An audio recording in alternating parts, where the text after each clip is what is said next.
This episode is brought to you by Shopify.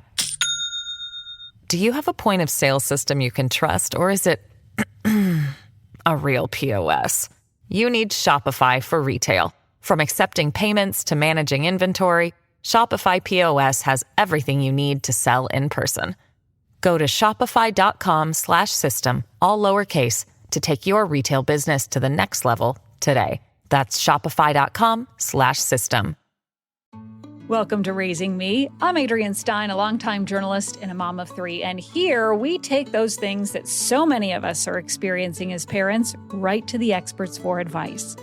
Today, we're diving into a topic that is all over social media, skincare for teens and tweens. And if you have a preteen or a teenager in your home, you may have seen them scrolling through TikTok or Reels or whatever it might be, watching those viral skincare routines, or maybe they're asking for those products that promise perfect skin and are often crazy expensive too. So how much of that is hype?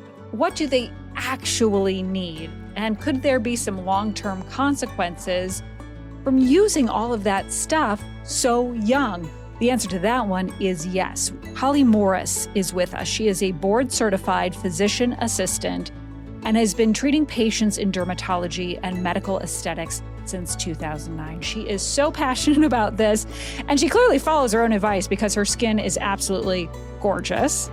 Holly is going to help us sort through the noise of those viral skincare trends. She'll also go through the basics for boys and girls that are just starting out in a skincare routine, plus what to do if your teen is battling acne, which of course can be a whole journey. And we'll even get into what we as parents should be doing for our own skin. So whether your teen or your tween is deep into that skincare trend, or you're just really looking for a simple routine to get them started, we've got you covered with this one. Check it out. Holly, I'm so glad you're here because, skincare is something we can all relate to. We all want to have great skin, right? It affects all of us. But how did you become so passionate about skincare, and why should we all care about taking good care of our skin? Absolutely. The skin is an organ, which people forget. It's actually the largest organ in our body, and it's the most visible. If there's something wrong with our heart or our kidneys, those are things we need to address, but they're not something that somebody, at the grocery store or on the street would necessarily see what's going on. But when something's going on with the skin, that can affect not just that organ, but also our mental health and how we feel about ourselves. So being able to fix that and make people feel better in that way really spoke to me. It is sort of a window into what's happening inside your body too. Oh, absolutely. Yeah. It's a lot of internal diseases can present themselves in the skin. Treating those has to be part of the holistic approach. So yes, I can give you something that fixes that visible illness that you have, but oftentimes we're then finding things going on inside that need to be addressed as well. When it comes to, us as parents, and you're a parent yourself, your oldest is 8, so maybe not quite getting into the skincare routine, but I don't know. Like, at what age should we start thinking about incorporating skincare into our children's daily routine? And I'm sure it looks different based on age. Absolutely. And I think it's different based on age, based on the child, what their activity levels are, boy, girl, that it all comes into play. If your child is exhibiting interest in taking care of their skin, I think that's a good time to start to really talk about basic, great skincare. We talk about hygiene and brushing our teeth, washing our face, especially in those tween years when the oil glands, those sebaceous glands start to kick in. That's a great time when they're active. If they're playing a lot of sports and they're sweaty, we can say, okay, well, we take care of our bodies. We want to make sure we don't have germs and bacteria, and we use a special soap just like we do for our hands. So just those simple talks when they start to show interest. And then as they get older, if they are starting to show symptoms that are bothering them, then we can get more into over-the-counter medications or prescription medications. Right. So, sort of drilling down into treatment. It strikes me as it's those preteen years, right, when you really start to see the skin change. So what should skincare look like when we get into those, you see a pimple pop up, or maybe they're a little more oily. Like, what are the things to look for? And then what should that routine look like? Yeah, I stress keep it simple. Yeah, keep it simple. There are obviously a lot of things out there that kids have access to Mhm. now that we didn't 10, 15, 20 years ago. And so they're bombarded with lots of things, and they're cutely packaged, and they're fun, and they smell pretty. But really, if you're starting to see some of those preteen things, the best thing is to start with a simple skincare routine, 3 steps: wash the face with a great cleanser, use a moisturizer because we want to replace. The skin doesn't like to be dry, so we want to give it good moisture that's not going to clog the pores, and then sunscreen. Sunscreen. Mhm. Well, let's For everybody. get into sunscreen. But you alluded to these viral skincare routines that it seems like preteens have really latched onto. I saw this video with this. It's like she's 10 years old and has this, like elaborate bedtime routine. More than mine. Yeah. Way more than I have ever done, though, it makes me think, well, boy, I'm really off mark here. What is your take on these viral skincare routines? And I mean, the young 10, 11, 12 are really buying into that. So I've been in dermatology for 15 years. I've really only been seeing it these past 5 years or so. It just the access. It's young children's skin is not the same. And a lot of these harsh products that are really marketed to our skin. Sure. So more mature skin, fine lines, the sun damage that we've had are just too harsh for them. And so it can have kind of a rebound effect or an opposite effect and make a lot of these conditions worse or cause problems that weren't there. Contact dermatitis, irritation. Yeah. So there could be, a couple of things come to mind. Are they generally safe to you? I mean, I know they're not ideal to use, but if you do have a 10, 11, 12-year-old who has a better Sephora haul than you do, are they generally safe but could cause some of the contact dermatitis that you're talking about? Or should we just try to get the kids out of this space altogether? we should. I mean, that's getting into a whole opinion. Right. But well, I think you're trained in it. Yeah. It's it's too much for their Mhm. skin. Some children may be able to get away with it, but it's causing changes in the pH of the skin, the normal flora of the skin. The long-term consequences potentially. Yes. Okay. And the other thing, I worry about the psychosocial aspect of it too. Is this too much? Are we giving these children too many things to think about and worry about? And one more thing. Well, right. One more thing, but it is, these videos are promoting this idea of perfect skin.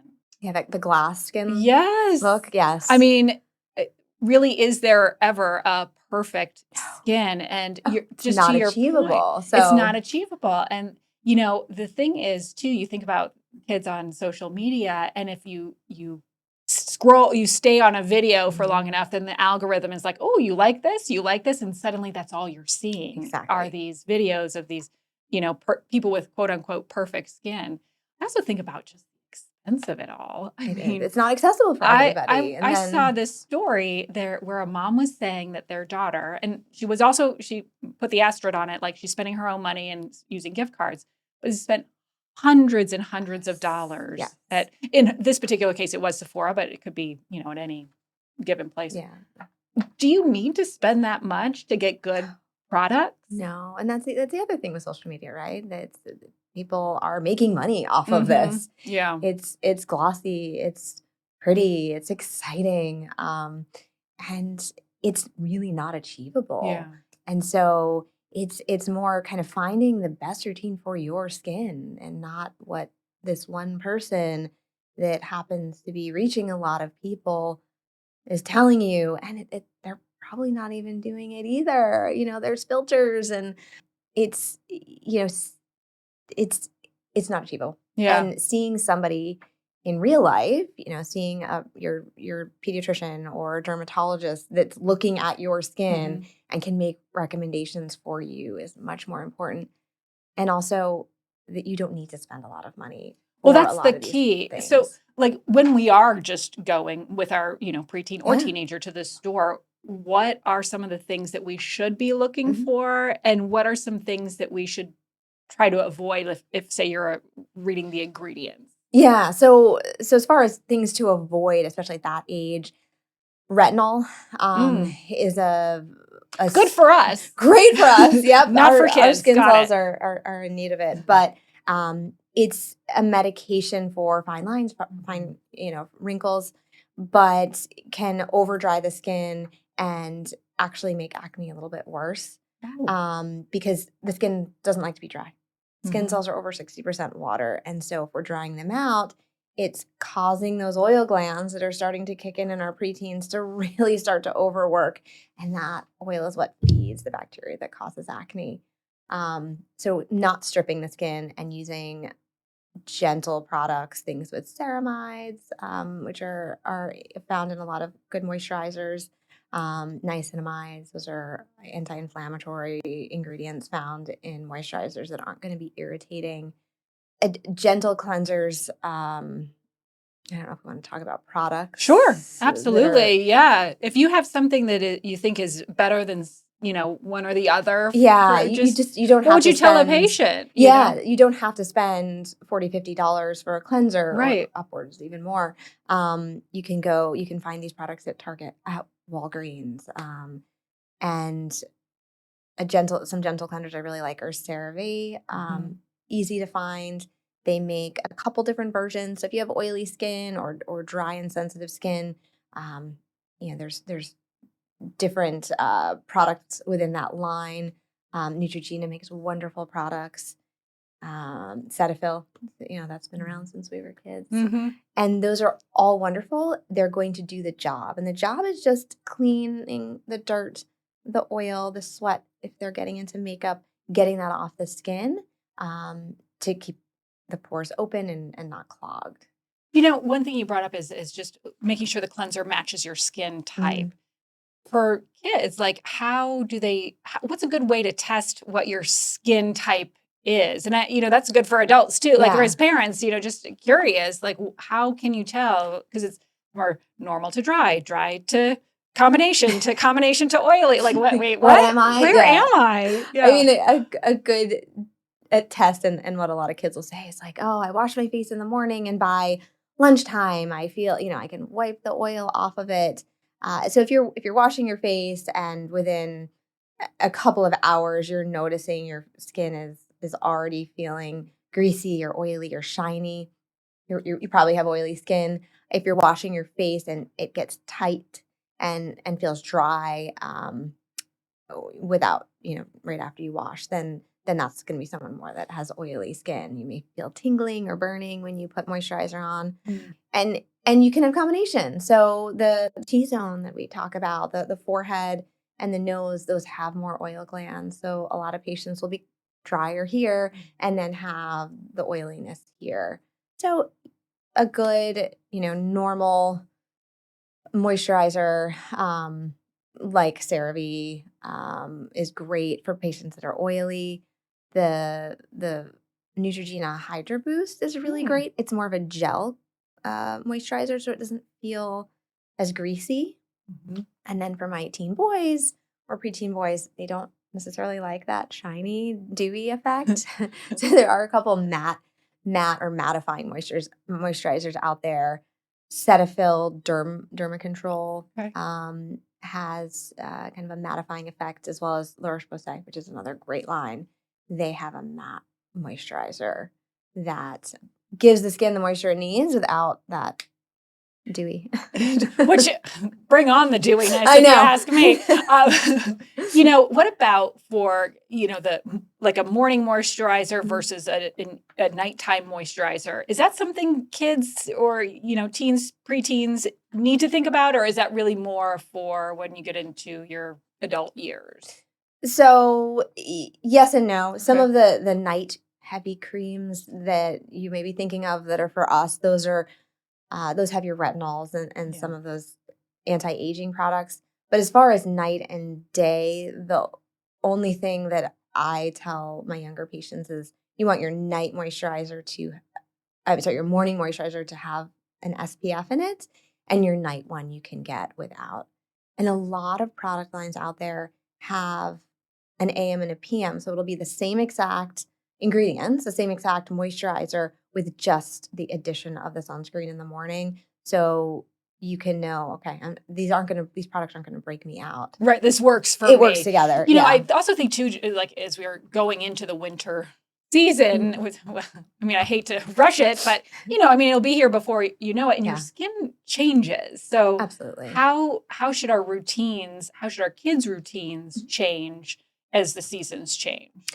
Definitely don't skimp on the sunscreen. So even though you're not going to be at the beach or the pool, you're probably still spending time outside. Yeah. Mainers, we do a lot, Yeah. even if it's snowy. So you don't want to skimp on the sunscreen, but you may want to switch from a lotion to a cream, so something that's a little bit heavier. Some moisturizers have hyaluronic acid in them, which is an ingredient that can help draw moisture or water to the cells. So that's another good addition to look for. And you may need more frequency. So some teens, if they're using acne type products, they may need to moisturize throughout the day. So they may need to put it in their bag or their locker.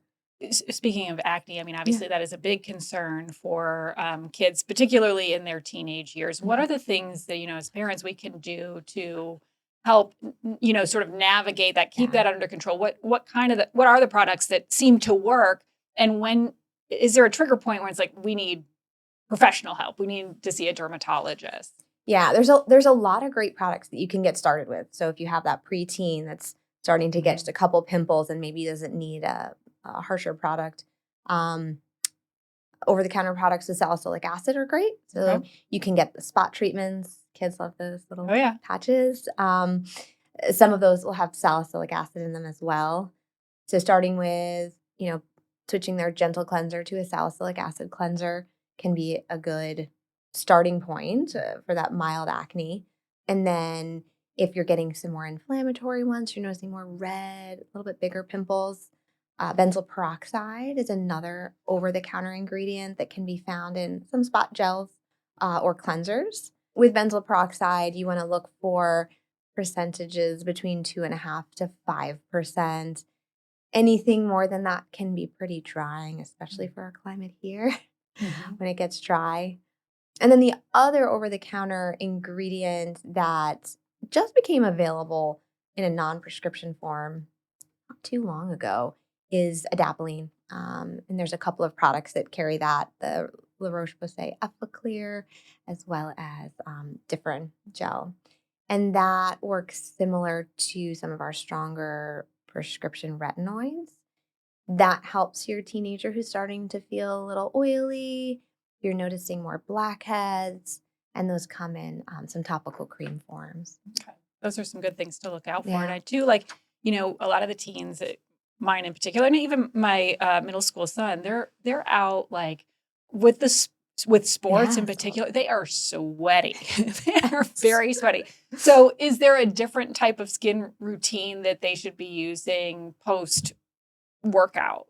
Yeah, the wipes are great. Oh, just like the regular makeup kind of. So not the makeup ones. So Sephora makes the makeup ones, or there's the Neutrogena makeup ones. Cetaphil makes a great fragrance-free, just cleanser wipe. Okay. When they're out on a field or they're on a bus, they don't have access to soap and water. So you want to get it off as soon as possible. Yeah. Throw it in their bags. They come in these individual wipes, or almost like a little baby wipe pack. And male, female, they all like them because it doesn't have a scent. And just getting the oil off immediately is great. It shouldn't take the place of washing, because I have some kids where they're like, oh yeah, use the wipes. You still want to use soap and water when you get home as part of a routine, but I really do like the wipes. That is pro tip right there, because that absolutely could just throw it in their bag, and just the key is getting them in the routine of doing it. It is. You know what strikes me, and this has been a common theme in my house. Teenagers, I've talked about. I have a 16-year-old. They track UV, and not in the way that you and I probably track UV, and that like, oh, it's going to be a real hot day, everybody slather on the sunscreen. They're tracking UV as like, oh, great day to go get a tan.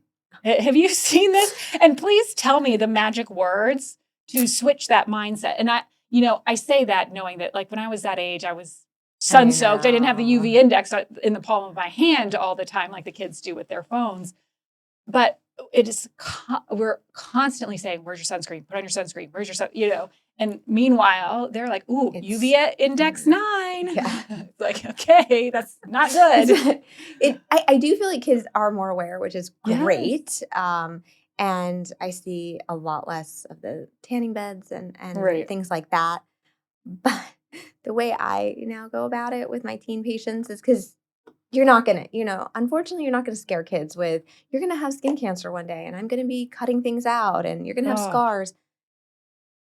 I'm like, a tan is cute for about 10 to 15 years. yeah. It's a small window. Very, very small. And then my patients, when they get to their late 20s, early 30s, they start to realize, okay, I'm seeing the sun damage. So I go more on the vanity, vanity side than the skin cancer side. Not like, oh look, grandma just had Mohs surgery. Yeah. You don't do this. They can't look that far ahead, Right. but they can. You can say, okay, well, look at this person. They haven't taken care of their skin, and now they have all these brown spots and their wrinkles, and that tends to get them a little more than the. Well, I feel like we've tried it, and there have been You've tried many that. days. It's like she comes home from the beach or just out at the ocean or whatever they're doing, and right under her eyes are red, and I am telling you, it kills me every single time. But All the hard work it takes to get rid of all my that. gosh. But you mentioned the vanity part. So much of the way your skin looks is tied to self-esteem, Oh, 100%. And so like how do we help kids who may be feeling, kind of down because their skin just doesn't look like what they see on Instagrams and TikTok and all of that. And when kids have tried a lot of the over-the-counter products Yes. and things just aren't working, Yes. it's okay to seek help. Yeah. We have lots of resources out there. I mean, a lot of pediatricians are great, but dermatology can give patients the medications they need. And there are wonderful medications out there. I think some parents are like, I had acne, I lived through it. Yeah. But you lived through it 20, 30 years ago when there Yeah. wasn't social media and there wasn't all of this, perfectionism that they're I got seeing. the chills. Yes. Because, Yeah. and even just, being on Zoom call, like you're Yes. constantly looking at your face. Yeah. Where, Very closely. even like on FaceTime and all the different Snapchat and all the things they do, you're constantly looking at your face in a way that we definitely never did that. So you're right that that's good perspective. It was way different. It was different. And so, I'm sometimes convincing parents to treat their kids. Yeah. Because it's you can have this kid that comes in, hair down and very, feeling sad about themselves, and we start treatment, and 3-4 months later they're cutting their hair and pulling it out of their face. And so the parents aren't seeing that. They're saying, well, they're going to live through it. Yeah. Yes, but our mental, emotional health, we know more about it now. We know that it's at an all-time low for our teens. Anxiety. And the medications are very safe. And under the direction of a dermatology provider, we're doing everything we can to keep it safe, to monitor children, and really help their skin, but help their mental, emotional, and prevent scarring. So prevent those long-term side effects from acne. I got the chills just thinking about that too. And, we've talked a lot about the kids, but what about for us parents? Yeah. Like, what are the things we should be doing? Maybe this is, listening to this conversation should be a reset for us. Yeah. So like, what is a good baseline routine just for us as parents? And then maybe what's an elevated next step? For skincare? Yeah. Yeah. My same thing applies for adults. Mm-hmm. We wash our bodies, we brush our teeth. Our face is different than the rest of our skin. So a gentle cleanser devoted to the face. Show your kids you're putting on a sunscreen and you're taking care of your face. But for basic cleanser, moisturizer, sunscreen for everyone. if you're concerned about some of those things you didn't take care of in your younger years, like some brown spots because you didn't use sunscreen. Vitamin C is a wonderful over-the-counter product that you can find in a lot of serums or moisturizers. Most people can tolerate that pretty well. Is there a certain percentage that it should be? It depends. I mean, there's some upwards of 30 that may be too drying for some people. Start small. Yeah, that makes sense. 15-20%, and then you can increase. So vitamin C is a good one. We hear a lot about retinol today. Yeah. Is that a good one to incorporate? Retinol is great. It can be drying, so I like to use it as a separate product than the moisturizers that kind of have it all in one. So you can decide, maybe it's a Monday, Wednesday, Friday routine for you, or you can increase it as you can tolerate it. And that's a prescription. So tretinoin comes in a really low percentage as an anti-aging. In the higher percentages, we use it for acne prescriptions. And adding that helps increase cell turnover because as we get older, those skin cells are not turning over as rapidly as they did when we were a teen. I've noticed. Thank you for bringing that up. So increasing that, it can also help lift some of the discoloration. It helps stave off some of the fine lines. So. If there was one takeaway for us as parents when it comes to helping our kids navigate this, what would that be? Or you could have multiple takeaways if it's not just one, because we talked a lot, but just, guiding your kids, let them be heard. If they're saying that they're feeling bad about their skin, acknowledge it. It is an organ. It's not just a superficial or vanity. There are things that can be done about it, and not just brushing it off. If you've tried some of the over-the-counter things and kept it really simple, making them an appointment, getting them in, and then they're seen, they're heard, and then they're given a good routine, so they start to feel better. Well, being seen and heard is so important for so many things. Yeah. Holly, thank you so much. Really appreciate the insight. And of course, for more information, we will have that on our website, wgme.com/raisingme. Holly, a pleasure. Thank you. I'm telling you, when I saw that story about the tweens spending hundreds of dollars on skincare, I was like, well, one, yikes, that's crazy. And two, I'm so glad my daughter, who's now 17, kind of seems to have missed getting deep into that movement with needing to have all the crazy, fancy skincare. So my first takeaway, keep it simple, right? We and our kids, we are surrounded by skincare products that promise miracles, but routines really don't need to be that complicated. As Holly recommends, just start with the basics. Gentle cleanser, moisturizer, sunscreen. That's kind of it, right? As she said, a lot of that viral stuff really is meant for adults, like especially retinol or the harsh exfoliants, and can actually damage young skin. So really just no need to splurge on fancy products for tweens and teens. Just keep it simple and gentle. That's a great place to start. That's it. The second takeaway was on acne. So if your teen or your tween is starting to get breakouts, Holly said to start with the over-the-counter stuff that really can work, the salicylic acid or the benzoyl peroxide or the adapalene, highly effective. But really just that patience is key with this. Results, they can take a lot of time, and it's okay to seek professional help if things don't improve.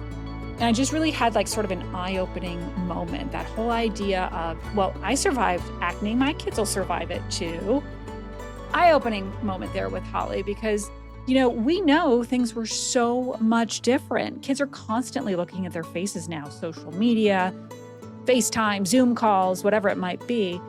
We also know so much more about mental health and self-esteem. So it really just shouldn't have to be something that kids suffer through and endure, especially if we can avoid it. Last but not least, what about us, right? Holly reminded us that the basic routine applies to us too. Cleanser, moisturizer, always sunscreen. And if those brown spots are starting to pop up, Adding vitamin C serum or a retinol can really work wonders. Just got to start slow, as she said. Bottom line, no need to get caught up in those latest viral trends or the crazy expensive products. Stick to simple to start. Thank you so much for listening to Raising Me. I'm Adrienne Stein. This episode is edited by Megan Littlefield and produced with Nate Eldridge. Please follow Raising Me wherever you get your podcast. And of course, we love a positive rating and review. It helps others to find this message as well. Wherever you are, I hope you learned something new and get to take a little time for you.